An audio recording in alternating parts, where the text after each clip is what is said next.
A little tip, if the screws for inspection plates on an airplane wing, or I guess anything else, strip, these were painted after, and no matter how hard you push down, it just strips. So take an angle grinder,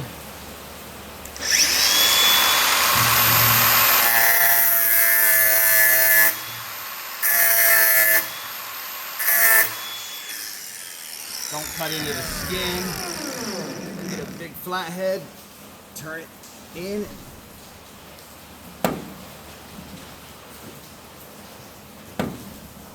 There you go.